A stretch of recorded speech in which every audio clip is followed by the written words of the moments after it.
Servus, Glück auf und herzlich willkommen zu einem weiteren FC Bayern Talk. Ja Leute, diesmal zum 28. Bundesligaspieltag in Freiburg.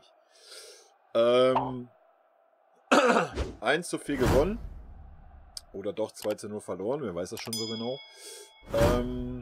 Ja, bevor wir aufs Spiel drauf eingehen, würde ich sagen, kümmern wir uns um den Aufreger, dass wir 17 Sekunden lang zu 12 auf dem Platz waren. Da wir in einem sehr, sehr tollen Land leben, was klare Regeln hat und Bürokratie groß geschrieben wird, gehe ich davon aus, zumindest wenn das in der Verantwortung unseres Vereins liegt, mit der Anzahl Spielern auf dem Platz und der SC Freiburg Einspruch gegen die Wertung einlegen sollte, ja, werden wir das Spiel 2:0 am grünen Tisch verlieren. Allerdings weiß ich persönlich nicht, wer dafür zuständig ist, weil sonst ist es ja immer so, dass der vierte Offizielle, der beim Einwechselspieler steht, den meistens so lange nicht aufs Feld lässt, bis derjenige ausgewechselt ist.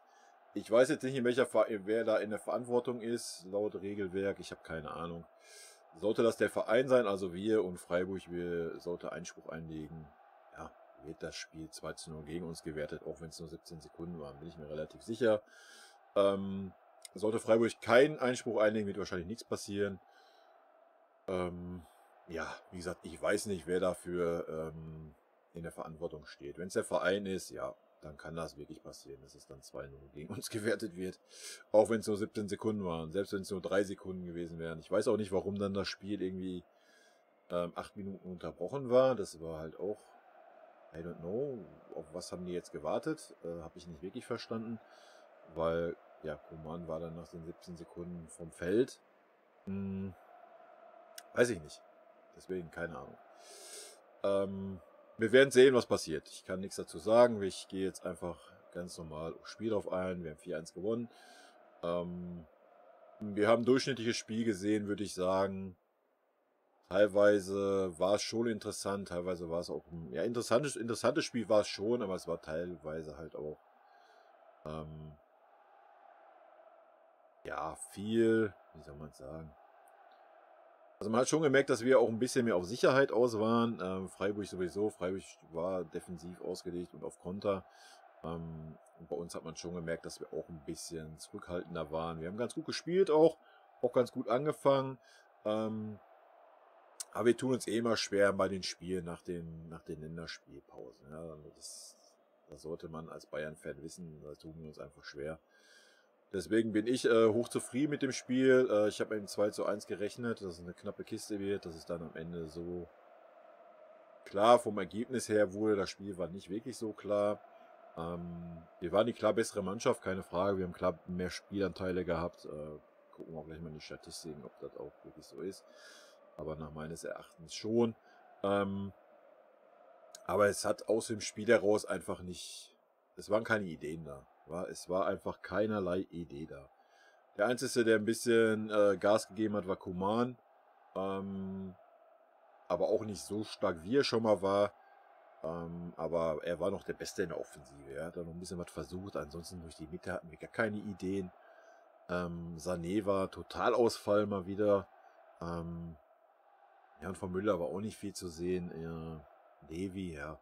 Levi war auch gehandicapt, hat dann auch irgendwie 2-3 Mal einen harten Zweikampf gekriegt, war auch nicht so im Spiel drin. Aus dem Spiel heraus ging gar nichts, erste Halbzeit. Da musste man es echt auf die Standardsituationen verlassen, was wir mittlerweile auch können, was auch wichtig ist. Und das hat ja ganz gut geklappt. Aber wie gesagt, kein Vorwurf oder jetzt überzogene Kritik oder sowas. Das ist völlig normal nach der Länderspielpause bei uns. Und dann noch Freiburg. Gegen Freiburg tun wir uns immer schwer. Gerade in Freiburg haben wir uns bisher auch immer sehr, sehr schwer getan die letzten Jahre. Von daher bin ich da hochzufrieden. Gut, ich würde sagen, wir schmeißen mal einen Blick in die Statistiken rein. 4:1, Live-Ticker-Statistiken. Ja, da sieht man schon 38 oder 39:61% Ballbesitz. Foul 12:17. Da können wir gleich mal was zum Schiri sagen. Der Schiri war unterste Kanone mal wieder. Also der war, ich weiß nicht, ob er keine gelben Karten die ersten 70 Minuten mit hatte. jetzt nicht nur aus unserer Sicht, sondern auf beiden Seiten. Er hat auf beiden Seiten schlecht gepfiffen. Also er hat jetzt nicht für uns oder gegen uns gepfiffen oder für Freiburg oder gegen Freiburg. Er hat einfach viele Situationen komplett falsch eingeschätzt, schlecht gesehen und ja, war gefühlt nicht wirklich Herr der Sache, meines Erachtens nach. Also Foul 12-7, Zweikämpfe 52-48. Das verwundert mich jetzt ein bisschen. Nach der ersten Halbzeit war es noch umgekehrt.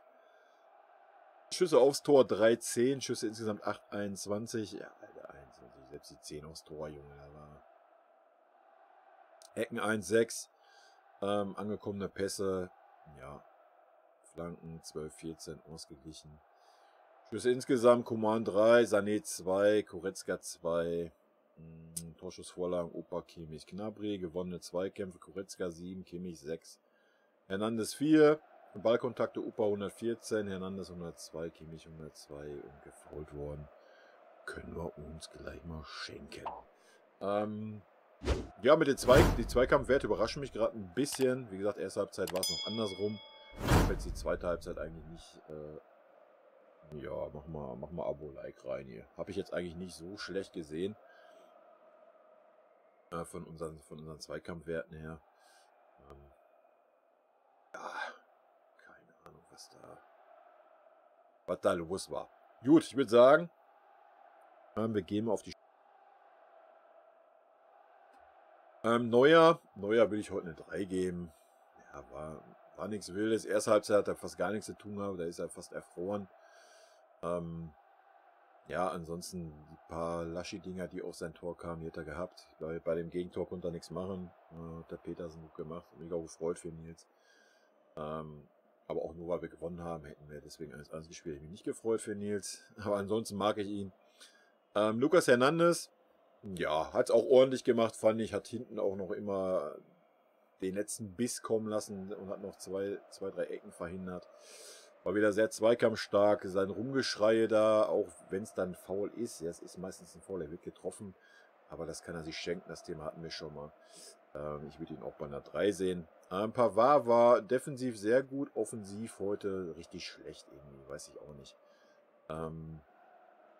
Hat sich der Offensivleistung von Sané vielleicht angepasst, ich weiß es nicht. Defensiv hat er seine Aufgaben gut gemacht, hat auch immer gut versucht zu dirigieren, hinten hat mir sehr gut gefallen. Würde ich auch bei einer 3 sehen. Vielleicht bei einer etwas schlechteren wie Hernandez. Hernandez auf offensiv, ja. Er hat ein paar Läufe gemacht, aber ja, das ist natürlich jetzt nicht seine Kernkompetenz. Er ist halt ein Defensiver, wenn er als Außenverteidiger aufläuft. Nianzou und Upamecano fand ich, haben es beide sehr gut gemacht heute. Ja, ich habe den Süle nicht vermisst. Klar war, dass Freiburg so spielt, wie sie spielen, aber Upa halt, ja, war da, hat den Körper reingestellt, hat da gar nichts erst aufkommen lassen. Nianzou genauso, auch im Aufbau haben sie mir beide gut gefallen. Ja, der Upa hat mal wieder einen so einen etwas riskanteren Ball drin gehabt, aber das ist auch okay. Tanguy hat auch immer gut die Bälle dann auf Coman rausgespielt, hat mir sehr gut gefallen, hat mir auch letztes Mal schon gut gefallen. Das ist halt, wie ich sagte, es ist halt einfach ein junger Bursche und du musst dem einfach Spielzeit geben. Ja, wenn er keine Spielzeit hat, kann er sich nicht entwickeln.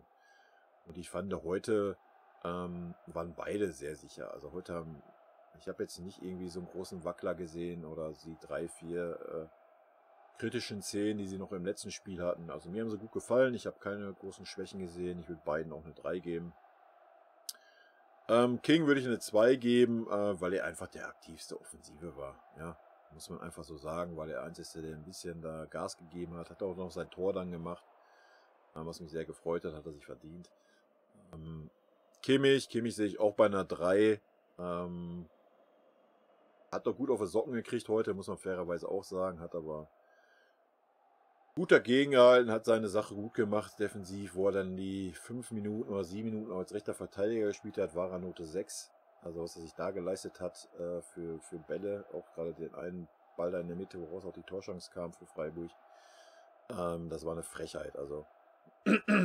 Dann hau den Ball halt lang, ja. Keine Ahnung, was sich dabei gedacht hat. Ansonsten auch so die Zweikämpfe da auf der Position, er war einfach gar nicht auf der Höhe. Wusste gar nicht, was Phase ist, ganz komisch irgendwie. Goretzka, Dafür, dass er so lange weg war, hat er es gut gemacht. Ja, er hat in der ersten Halbzeit noch immer so ein bisschen, hat man gesehen, dass so viel auf einmal war dann ein Raum von 30 Meter, ja, weil einfach kein Goretzka da war. Ja, da hat er so ein bisschen noch Probleme gehabt. Kimmich war halt weiter hinten und dann war da keiner, der da irgendwie Druck gemacht hat oder der da in dem Raum stand und den Raum verteidigt hat. Ansonsten musste auch Sané und Coman immer sehr viel mit hinten die Löcher dann ein bisschen stopfen. Also da hat er ein paar Probleme gehabt in der ersten Halbzeit, Goretzka. Da muss er ein bisschen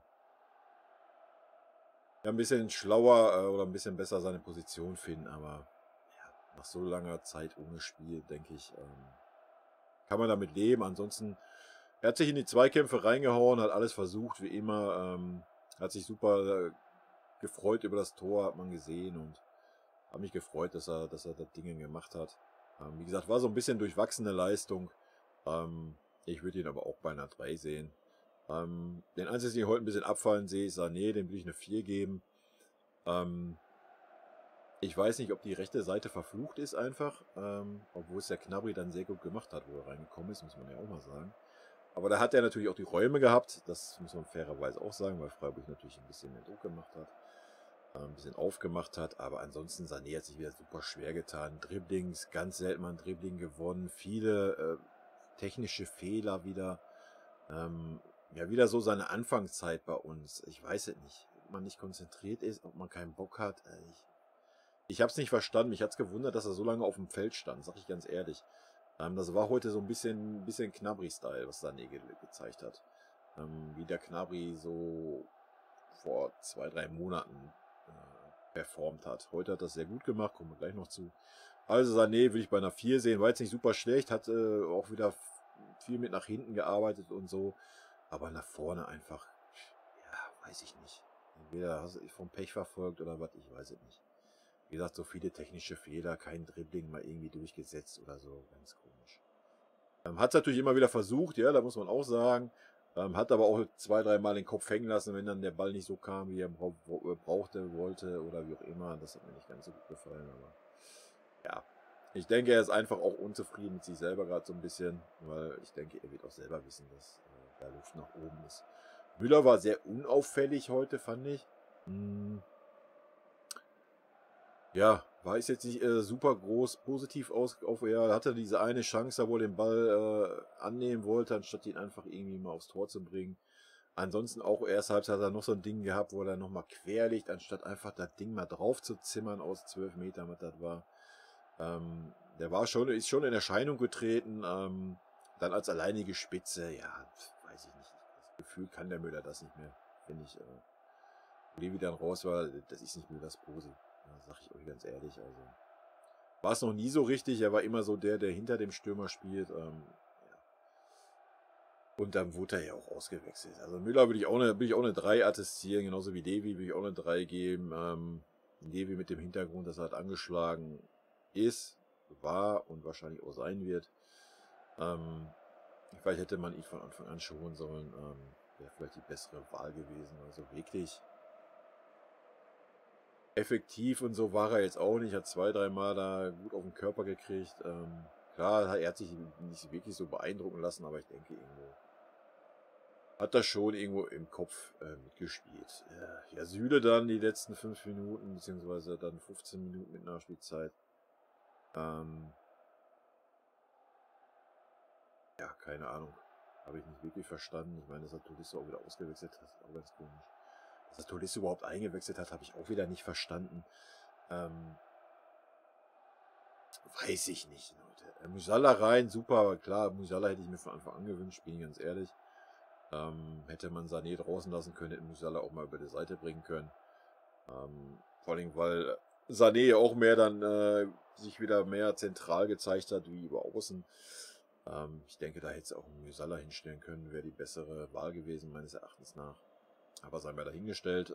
Also Jamal, wir geben keine Noten für Auswechselspieler. Jamal hat super gemacht. Der war sofort präsent, hat hinten sogar 2 wichtige Zweikämpfe gewonnen, konnte den Ball auch, konnte ein bisschen Ruhe auch in der eigenen Hälfte hinten reinbringen, wenn wir unter Druck waren, hat vorne die Bälle verteilt, hat gedribbelt, alles super.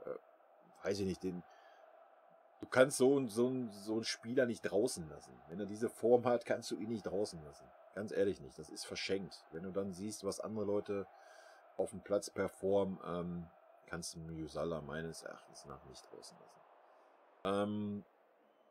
Sabitzer kam ja dann noch rein. Die letzte Minute hat er dann noch das Tor gemacht. Ja, mein Gott, den muss er aber auch machen. Sehen wir mal ehrlich. Gut, er musste noch zwischen zwei Spielern durchschießen. Aber ansonsten kann man auch mal einen Ball ins leere Tor schießen. Vielleicht gibt ihn ein bisschen Aufwind. Wäre schön. Ansonsten Gnabry hat seine Chance definitiv genutzt.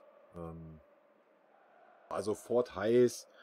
War das, was mir oft gefehlt hat, wenn er eingewechselt wurde, hat er heute genau das Gegenteil gezeigt. Er war sofort präsent. Ich denke auch, er sollte in die Spitze gehen, wo es dann 1-1 stand. Denke ich, dass er für die Mitte reingekommen ist, aber dann war er wieder außen, wo wir dann geführt haben.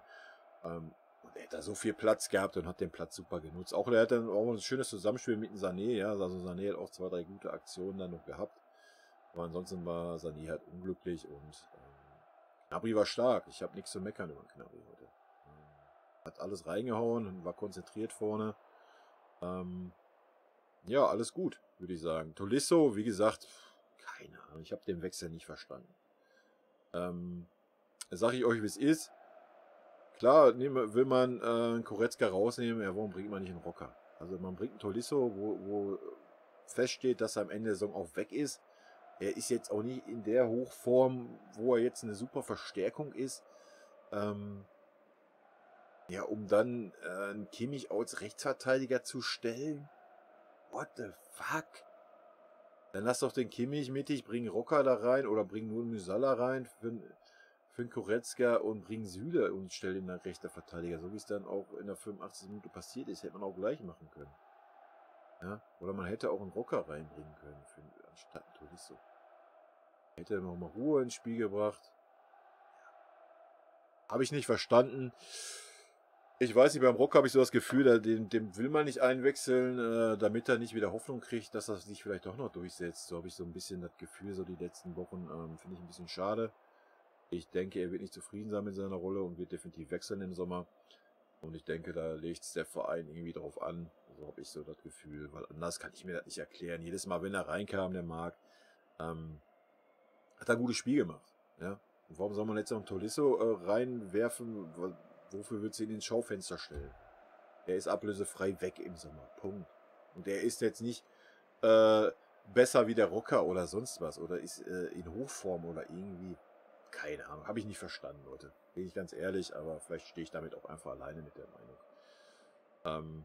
Ja, das war's. Damit sind wir durch mit den Spielern. Wie gesagt, Spiel, klar, Ergebnis völlig okay. Auch von der Leistung her war es okay. Wie ich schon sagte, nach der Länderspielpause. Dafür war es sogar ein sehr gutes Spiel. Dafür, dass es nach der Länderspielpause war, sonst immer sehr, sehr viel schlechter eigentlich unterwegs.